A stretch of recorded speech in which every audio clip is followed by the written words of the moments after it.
AD کو بھی اب ہم ساتھ لے کے چلیں گے. تو 13 نبوی کو جو ہے نا جی نبی پاک صلی اللہ علیہ وسلم جو ہیں ہجرت کا نبی پاک کو حکم ملے گا کہ آپ مکہ سے ہجرت کر کے مدینہ جا سکتے ہیں، اجازت ملے گی نبی پاک صلی اللہ علیہ وسلم کو اللہ تعالیٰ کی طرف سے. تو نبی پاک صلی اللہ علیہ وسلم جو ہیں وہ پہنچیں گے. ہجرت کا تھوڑا سا واقعہ ڈسکس کر لیتے ہیں. ابو بکر صدیق صاحب کے پاس، آپ کو پتا ابو بکر صدیق صاحب نبی پاک صلی اللہ علیہ وسلم کے دوست تھے، بچپن سے ہی جو ہے اکٹھے کھیلتے آ رہے تھے. تو ابو بکر صدیق صاحب کے پاس پہنچے اور جو ہے نا جی انہیں جا کے کہا کہ جی مجھے، جب ان کے گھر پہنچے ابو بکر صدیق صاحب کے تو کہا یہ جاتا ہے کہ ابو بکر صدیق رضی اللہ تعالیٰ عنہ جو تھے وہ پریشان ہو گئے کہ اللہ خیر کرے کہ پہلے تو اس وقت کبھی نبی پاک صلی اللہ علیہ وسلم تشریف نہیں لائے، آج بغیر ٹائم کے آپ صلی اللہ علیہ وسلم تشریف لائے ہیں. جو معمول ہوتا تھا ان کا ملنے کا اس ٹائم سے ہٹ کے ٹائم تھا. تو اس طرح سے انہوں نے پوچھا نبی پاک صلی اللہ علیہ وسلم سے جی اے اللہ کے نبی خیر تو ہے؟ تو نبی پاک صلی اللہ علیہ وسلم نے فرمایا کہ جی اے ابو بکر مجھے اللہ کی طرف سے ہجرت کا حکم ہو گیا ہے. تو اس طرح سے ابو بکر صدیق صاحب نے شکر ادا کیا کہ اے اللہ کے نبی اسی دن کے لیے میں نے 2 اونٹ پال رکھے تھے، 2 اونٹنیاں پال رکھی تھی کہ جب ہمیں حکم ہوگا تو ہم مکہ سے ہجرت کر کے چلے جائیں گے مدینہ کی طرف. تو یہاں پہ اونٹنی کا واقعہ اس لیے بتا رہا ہوں کہ سوال بنتا ہے کہ نبی پاک صلی اللہ علیہ وسلم کی جو اونٹنی تھی اس کا نام کیا تھا؟ قصوا تھا. قصوا یاد رکھیے گا، قصوا تھا اونٹنی کا نام. اور سوال یہ بنا ہے کہ یہ نبی پاک نے کس سے خریدی تھی؟ سوال یہ بنا کہ نبی پاک صلی اللہ علیہ وسلم نے جو آپ کی اونٹنی تھی قصوا یہ آپ نے کس سے خریدی تھی؟ ابو بکر صدیق صاحب سے خریدی تھی. ابو بکر صدیق صاحب نے کہا کہ میں نے پال رکھی ہیں آپ کے لیے، لیکن اللہ کے نبی نے کہا کہ نہیں میں یہ آپ سے خریدوں گا، میں اس کی قیمت ادا کروں گا، مجھے ایسے نہیں چاہیے. تو اس کی قیمت ادا کی گئی تھی قصوا کی. تب نبی پاک صلی اللہ علیہ وسلم نے اسے اپنے پاس رکھا تھا، اپنے لیے لیا تھا اسے. تو یہ قصوا اونٹنی کا نام تھا. کس سے خریدی؟ ابو بکر صدیق صاحب سے خریدی تھی. تو اس طرح سے نبی پاک صلی اللہ علیہ وسلم مکہ سے ہجرت کر کے چل پڑیں گے مدینہ کی طرف. اب دیکھیں اب اس بات کی جو بھنک تھی وہ مکہ کے جو قریش کے لیڈران تھے ان کے پاس بھی تھی، ابو سفیان کے پاس، ابو جہل کے پاس، کہ جی مدینہ سے لوگ آ رہے ہیں ملنے کے لیے، کچھ نہ کچھ تو پکڑا ہے، کچھ نہ کچھ تو بڑا ہونے والا ہے. تو انہوں نے نظر رکھی ہوئی تھی نبی پاک صلی اللہ علیہ وسلم کے اوپر کہ جی ان کے اوپر نظر رکھو یہ کہیں یہاں سے بھاگ نہ جائے مکہ سے مدینہ.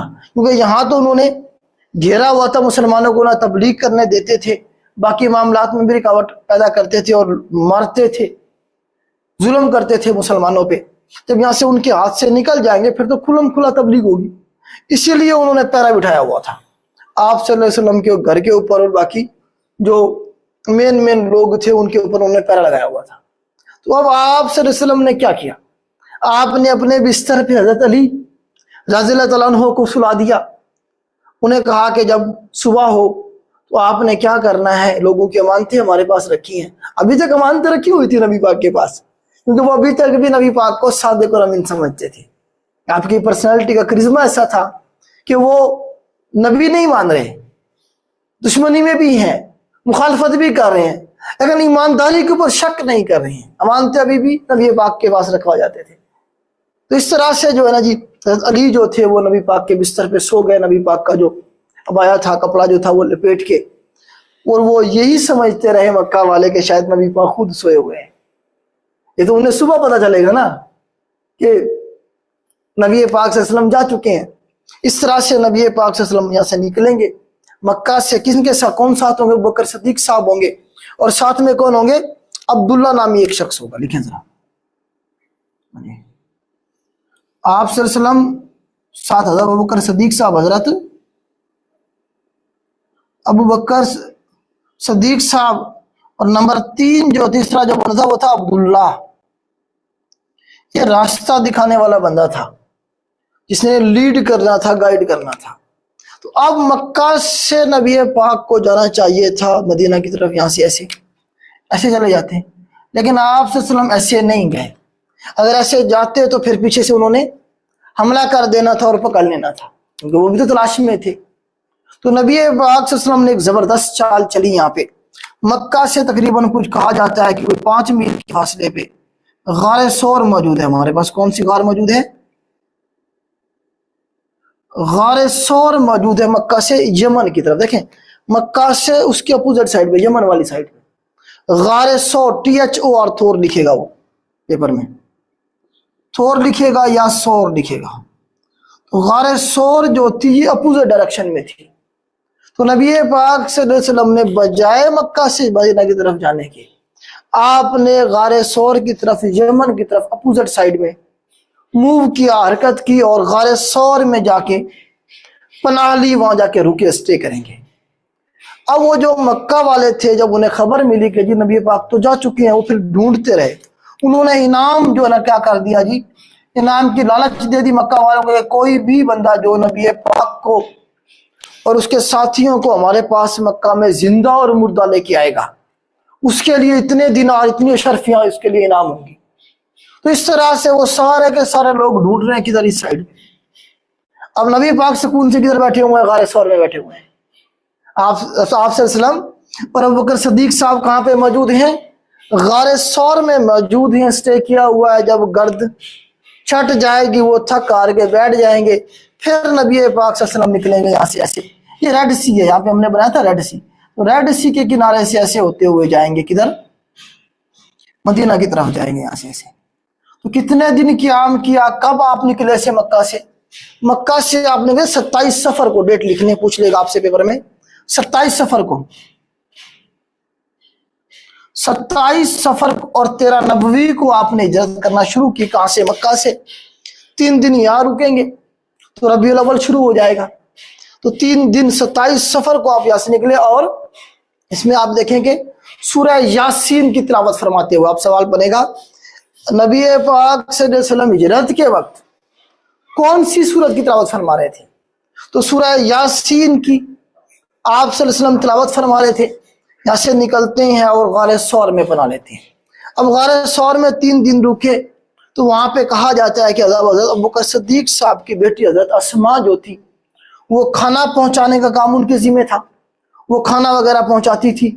اسی طرح سے عبداللہ جو بیٹے تھے ابوبکر صدیق صاحب کے, وہ مکہ میں چکر لگا کے خبریں لیتے تھے جی مکہ والے کیا سوچ رہے ہیں, کیا پلان کر رہے ہیں.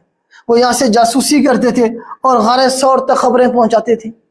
اسی طرح سے ابوبکر صدیق صاحب کا ایک غلام جس کا نام تھا عامر بن فہیرہ. عامر بن فہیرہ کیا کرتا ہے, وہ ریوڑ جو بکریوں کا تھا وہ چرانے کے بہانے سے لے جاتا ادھر غار سور کی طرف, اور وہاں سے وہ کیا کرتے نبی پاک صلی اللہ علیہ وسلم اور ابوبکر صدیق رضی اللہ تعالیٰ عنہ کیا کرتے, اس کا دودھ وغیرہ نکال کے استعمال کر لیا کرتے تھے. تو اس طرح سے ڈیوٹیاں لگی ہوئی تھی مختلف لوگوں کی. آپ صلی اللہ علیہ وسلم تقریباً 3 دنوں تک یہاں پہ رکے, 2 راتیں اور 3 دن کہا جاتا ہے. تو آپ صلی اللہ علیہ وسلم یہاں رکے غار سور میں. جب وہ تھک ہار کے بیٹھ جائیں گے پھر آپ صلی اللہ علیہ وسلم یہاں سے نکلیں گے اور یہ ریڈ سی کے کنارے سے ہوتے ہوئے سفر کریں گے مدینہ کی طرف. یہاں تک مجھے بتا دیں آپ کو کلیئر ہو گیا ہے, پھر اس کے بعد میں آگے چلتا ہوں. جی بیٹا بتائیے گا.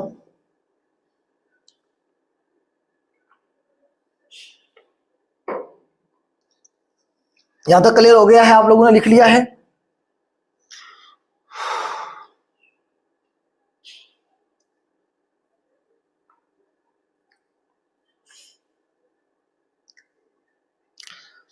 چلیں اسے میں ریز کرتا ہوں, آگے چلتے ہیں.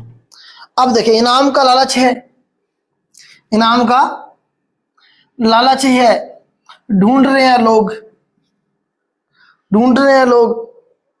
تو آپ صلی اللہ علیہ وسلم جب جا رہے ہوتی ہیں یہاں سے تو راستے میں ہی ایک بندہ جس کا نام ہے سراقہ بن چشم, سراقہ بن چشم, یہ مسلمان نہیں ہوا تھا. یہ بندہ یہ انعام کے لالچ میں یہ نبی پاک صلی اللہ علیہ وسلم کو ڈھونڈ لیتا ہے. نبی پاک کا جو قافلہ جا رہا ہوتا ہے اس تک پہنچ جاتا ہے, اور یہ کہا جاتا ہے کہ یہ نبی پاک کے قافلے پہ یا نبی پاک کے اوپر حملہ کرتا ہے. اور جب یہ حملہ کرنے لگتا ہے, کہا یہ جاتا ہے کہ اس کا جو گھوڑا تھا یا اونٹ تھا, جو بھی اس کے پاس سواری تھی, وہ زمین میں دھس جاتی ہے اور یہ حملہ نہیں کر پاتا. پھر یہ توبہ کرتا ہے اور جا کے نبی پاک کے پاس جو ہے نا جی معافی مانگتا ہے اور اسلام قبول کرتا ہے. پھر اسے واپس بھیج دیا جائے گا مکہ کی طرف, اس شرط پہ کہ یہ کیا کرے گا جی, یہ جو بات ہے یہ بتائے گا نہیں مکہ والوں کو جا کے کہ جی نبی پاک کو جاتے ہوئے میں نے دیکھا ہے، کسی سے بات نہیں کرے گا، کسی کو بتائے گا بھی نہیں، مطلب خبر لیک نہیں کرے گا۔ تو بدلے میں نبی پاک نے سراقہ بن جشم کو خوشخبری دی تھی کہ ایک دن تجھے کسرا کے کنگن پہنائے جائیں گے۔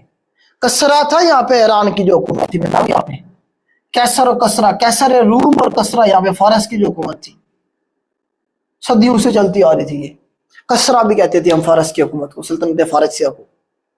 تو ان کے مشہور کنگن تھے خاص قسم کے بنے ہوئے۔ تو حضرت عمر فاروق کے دور میں کہا جاتا ہے کہ وہ جب فارس ایران فتح ہوتا ہے تو وہ کنگن لائے جاتے ہیں۔ اس وقت تک کہا جاتا ہے کہ سراقہ بن جشم جو تھے زندہ تھے، انہیں وہ کنگن پہنائے گئے تھے، نبی پاک کی جو پیشین گوئی تھی اسے پورا کیا گیا تھا۔ اس طرح سے جو ہے نا جی آپ دیکھیں نبی پاک صلی اللہ علیہ وسلم جا رہے ہیں سورہ یاسین کی تلاوت کرتے ہوئے کدھر؟ مدینہ کی طرف۔ اب نبی پاک کا جو سٹے ہوگا وہ مدینہ سے پہلے قبا کے مقام پہ ہوگا، اسے میں ریز کرتا ہوں۔ قبا کے مقام پہ نبی پاک کا جب سٹے ہوگا وہاں سے کچھ سوال بنیں گے۔ تو قبا کے مقام پہ دیکھیں جی، قبا دیکھیں مدینہ میں آپ تقریباً انٹر ہو گئے تھے، مدینہ سے وہ 5-7 کلومیٹر پہلے آتا ہے قبا کا مقام، 10 کلومیٹر ہو جائے گا میکسیمم۔ اب مدینہ میں ہی آ جاتا ہے۔ اب تو شہر پھیل گیا مدینہ، اس وقت نہیں تھا، چھوٹا سا شہر تھا۔ مدینہ کا پرانا نام آپ کو پتا یثرب تھا، یثرب جسی کا مطلب ہے بیماریوں کا گھر، بیماریوں کا گھر۔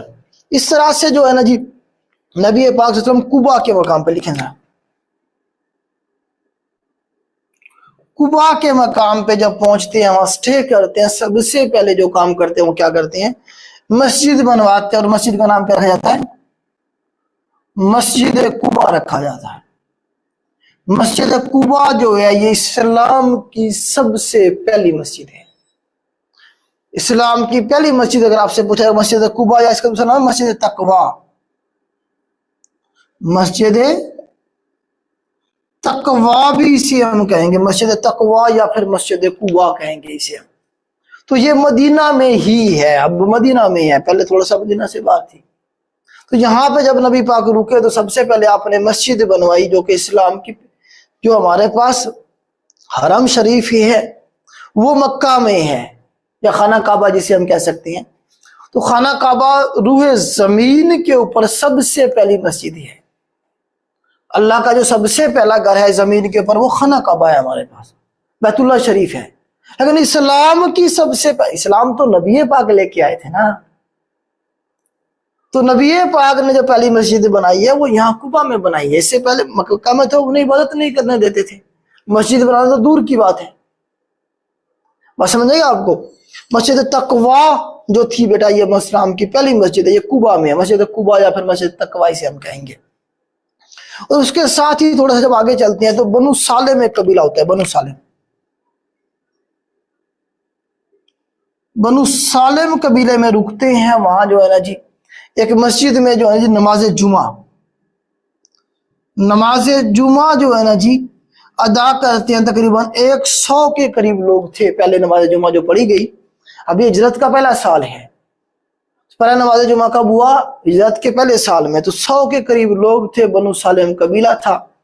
تو وہاں پہ جو ہے نا جی پڑھی پہلی نماز جمعہ، اور وہ جو مسجد جس میں یہ نماز پڑھی گئی وہ آج بھی مشہور ہے، کس کے نام سے؟ مسجد جمعہ کے نام سے۔ اب یہ مدینہ میں ہی، اب تو مدینہ پھیل گیا ہے نا، تو مسجد جمعہ جو ہے یہ بھی کدھر ہے؟ مدینہ میں ہے۔ یہاں پہ پہلا جمعہ پڑھا تھا نبی پاک صلی اللہ علیہ وسلم نے۔ کہاں ہے؟ کون سا قبیلہ تھا؟ بنو سالم کا قبیلہ تھا یہ۔ ٹھیک ہو گیا جی۔ اس کے بعد جو ہے نا جی آگے چلیں گے۔ اب مدینہ والے جو تھے وہ اوس اور خزرج قبیلے کے لوگ جو تھے وہ آئے ہوئے ہیں ویلکم کرنے کے لیے، دور سے ہی باہر نکلے ہوئے ہیں مدینہ کے لوگ۔ تو اس میں آپ دیکھیں بہت سارے لیڈران تھے، جس میں سے ایک لیڈر کا نام لکھیں گے آپ، حضرت یہ ثقیفہ بنو سعدہ کے مقام حضرت سعد، ابھی میں آپ کو لکھوا دیتا ہوں، ابھی یاد آ جائے گا۔ اچھا، اس طرح سے جو لیڈران تھے وہ نبی پاک کو ویلکم کرنے کے لیے موجود تھے، اور ہر ایک لیڈر کی خواہش تھی، یا ہر ایک تھوڑا سا جو اثر رسوخ والا بندہ تھا یا نہیں بھی تھا، اس کی خواہش تھی کہ نبی پاک میرے پاس رہیں۔ تو نبی پاک اب جب مدینہ میں انٹر ہو رہے ہیں تو کہا جاتا ہے اونٹ پہ بیٹھے ہوئے تھے آپ صلی اللہ علیہ وسلم، اور ساتھ میں ابوبکر صدیق صاحب بیٹھے ہوئے تھے۔ ایج کے حوالے سے یا پرسنالٹی وائز ابوبکر صدیق صاحب تھوڑے سے زیادہ ایجڈ لگتے تھے آپ سے. تو کہا یہ جاتا ہے کہ میکسیمم لوگ جو تھے مدینہ کے جنہوں نے نہیں دیکھا ہوا تھا آپ کو, وہ ابوبکر صدیق صاحب کو ہی جو ہے نا نبی پاک انہوں نے سمجھنا شروع کر دیا. اس بات کو جب ابوبکر صدیق صاحب نے بنک لیا, انہوں نے کہا یہ تو مجھے سمجھ رہے ہیں, پروٹوکول مجھے دے رہے ہیں, تو اس وقت فوراً جو ہے نا کہا جاتا ہے کہ ابوبکر صدیق صاحب نے وہ جو چادر تھی ان کے پاس وہ ایسے جو ہے نا اوپر نبی پاک کے اوپر جو ہے نا انہوں نے کر دی, تاکہ پتہ چلے کہ ہمارے جو نبی ہیں پرافٹ محمد صلی اللہ علیہ وسلم ہے وہ یہ ہیں. اس طرح سے پھر ساروں کی توجہ ادھر چلی گئی. آپ صلی اللہ علیہ وسلم مدینہ میں انٹر ہو گئے. جو سعد بن عبادہ, ان کا نام تھا سعد بن عبادہ, ابھی میرے ذہن میں آیا, جو سعد بن عبادہ ہے نا جن کا نام آگے بھی جا کے ہم اس سے استعمال کریں گے, 2-3 دفعہ اس کے بارے میں سوال آئے گا حضرت سعد بن عبادہ کے حوالے سے. ادھر لکھ دیتا ہوں, حضرت سعد بن عبادہ یہ خزرج قبیلے کے سردار تھے, لیڈران تھے, زبردست قسم کے مطلب صحابی انصار میں سے. تو ان کی خواہش تھی کہ نبی پاک میرے گھر میں رہیں, سردار بھی تھے یہ, لیکن نبی پاک صلی اللہ علیہ وسلم نے کہا کہ نہیں, اس طرح میں کسے ناراض کروں اور کسے راضی کروں گا تو اس طرح سے بہت سارے لوگ ناراض ہو جائیں گے اگر میں خود سے چوز کرتا ہوں جی میں نے فلاں گھر رہنا ہے. تو فیصلہ چھوڑ دیا گیا اونٹنی کے اوپر. آپ نے کہا جہاں یہ اونٹنی رک جائے گی, جہاں جا کے میں وہیں جا کے رکوں گا. تو کہا یہ جاتا ہے کہ یہ اونٹنی جب گئی تو یہ جا کے جو ہے نا رکی حضرت ابو ایوب انصاری کے گھر کے سامنے. وہاں جا کے بیٹھ گئی, پھر اٹھ کے آگے چلی گئی, پھر واپس گھوم کے آگے پھر ادھر ہی بیٹھ گئی. تو ابو ایوب انصاری صاحب خوش ہوئے اور آئے, آپ کو ویلکم کیا, اپنے گھر میں لے کے گئے. اس طرح سے تقریباً 6 سے 7 مہینے نبی پاک صلی اللہ علیہ وسلم حضرت ابو ایوب انصاری صاحب کے گھر میں رہیں گے. اور پھر وہیں پہ سامنے جو تھی جگہ ایک خالی پڑی ہوئی تھی 2 بھائیوں کی, سہل اور سہیل ان کا نام تھا, ان سے وہ زمین خریدی جاتی ہے اور وہیں پہ مسجد نبوی کی اور نبی پاک صلی اللہ علیہ وسلم کا جو گھر مبارک تھا وہ بنایا گیا. تو آپ صلی اللہ علیہ وسلم کے گھر کے لیے اور جو ہے نا مسجد نبوی کے لیے جو زمین خریدی گئی تو وہ کس سے خریدی گئی؟ 2 بھائی تھے سہیل اور سہیل, ان سے خریدی گئی. اور اس کی قیمت کس نے ادا کی یہ بھی سوال بنتا ہے. تو اس کی جو قیمت تھی وہ ادا کی کس نے؟ ابوبکر صدیق صاحب کے بارے میں آتا ہے کہ انہوں نے اس کی قیمت ادا کی تھی. اس طرح سے ہجرت ہو گئی, نبی پاک مدینہ میں پہنچ گئے. اب کچھ معاہدے ہوں گے مدینہ میں پہنچتے, کچھ معاہدے ہوں گے جس طرح سے میثاق مدینہ ہمارے پاس ہے, first written constitution of the world جسے ہم کہتے ہیں. اسے میں ریز کرتا ہوں. اب تھوڑے سے ہم معاہدوں کو دیکھتے ہیں اور کچھ اور سوال یہاں سے بنیں گے وہ ہم ڈسکس کرتے ہیں. ذرا یہاں تک مجھے بتا دیں, کلیئر ہو گیا؟ جی بیٹا بتا دیں یہاں تک.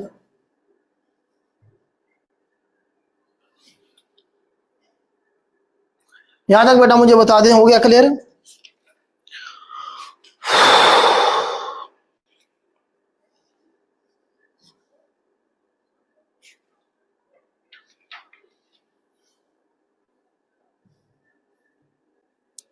چلیں, اوکے اوکے اوکے اوکے.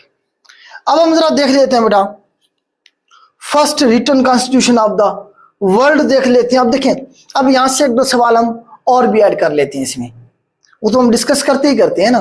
اس سے پہلے آپ یہ دیکھیں کہ جو اذان پہلی دفعہ دی گئی اس کے بارے میں بھی سوال بن جاتا ہے. جو پہلی اذان دی گئی بیٹا اس کے بارے میں آئے گا کہ کسے خواب آیا تھا, کس نے اسے پرپوز کیا تھا. جو ہم اذان دیتے ہیں آج کل پاکستان میں اور پوری دنیا میں جو دی جا رہی ہوتی ہے, تو اس کے الفاظ کس نے پرپوز کیے تھے, آئیڈیا کس کا تھا, یا کسے خواب میں یہ لفظ سکھائے گئے تھے؟ تو عبداللہ بن زید, حضرت عبداللہ بن زید جو نہیں صحابی تھے جی, مر کر اور دیں مجھے, یہ جو نا صحابی تھے جی, ان کے بارے میں آتا ہے کہ جب اذان دینے کے لیے لوگوں کو جمع کرنے کے لیے سوچ رہے تھے مسلمان کہ جی کس طرح سے لوگوں کو بلایا جائے, اکٹھا کیا جائے. ابھی مسجدیں بنائی جا رہی ہیں تو ابھی ساری چیزیں آرگنائز کی جائیں گی.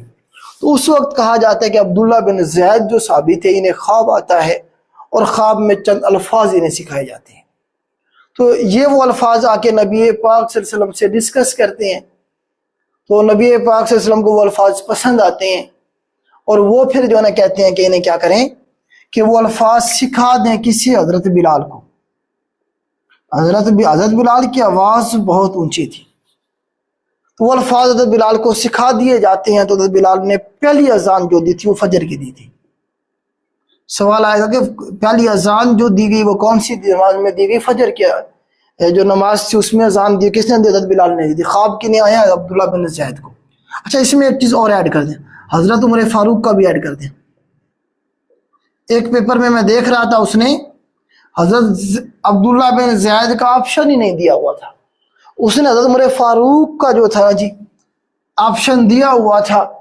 تو ان کا واقعہ کچھ اس طرح سے ہے کہ جب اذان ہو رہی تھی، حضرت بلال صاحب جو تھے وہ اذان دے رہے تھے، اسی وقت جو نا حضرت عمر فاروق صاحب بھی بھاگے بھاگے آئے اور آ کے پوچھا کہ یہ جو الفاظ ہیں یہ آپ کو کس نے سکھائے ہیں، یہ آپ کو کیسے پتہ چلا ہے؟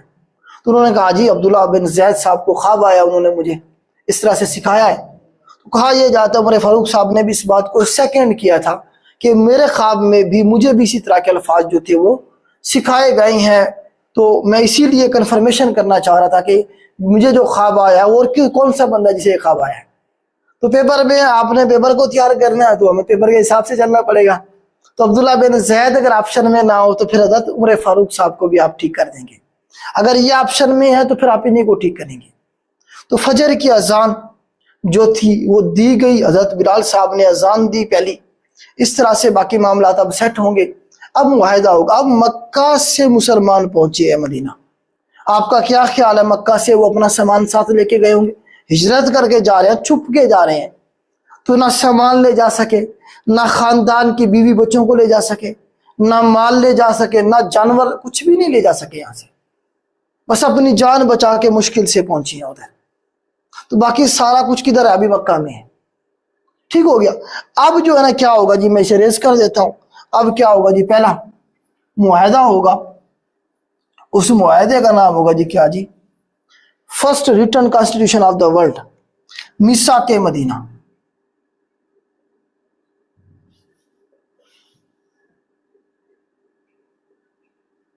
میثاق مدینہ، ہاں جی میثاق مدینہ، مدینہ کارڈ ہم کہہ لیتے ہیں اسے، مدینہ کارڈ کہہ سکتے ہیں ہم اسے. تو اس کے جو ٹوٹل آرٹیکل تھے نا میرا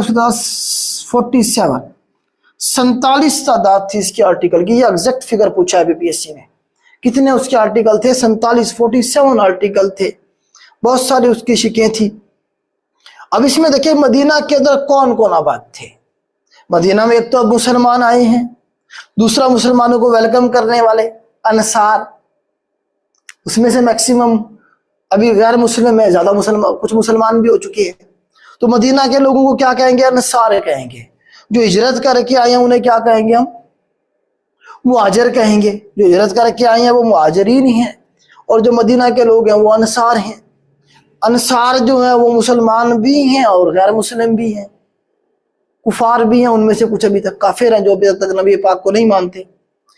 ایک اور طبقہ بھی یہاں ہوتا ہے، وہ کون تھا؟ یہودیوں کا. تو میثاق مدینہ ہوا تھا مسلمانوں، یہ پوچھتا کس کے درمیان میں ہوا تھا؟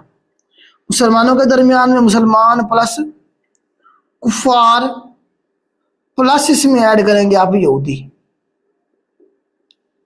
تو یہودیوں کے درمیان میں، مسلمانوں کے درمیان میں اور کفار کے درمیان میں، ان تین پارٹیز تھی جن کے درمیان میں معاہدہ ہوا. کتنے سال کے یہ ہوا؟ یہ بس یہ مطلب پرماننٹ ہی تھا، آپ اس طرح کہہ لیں.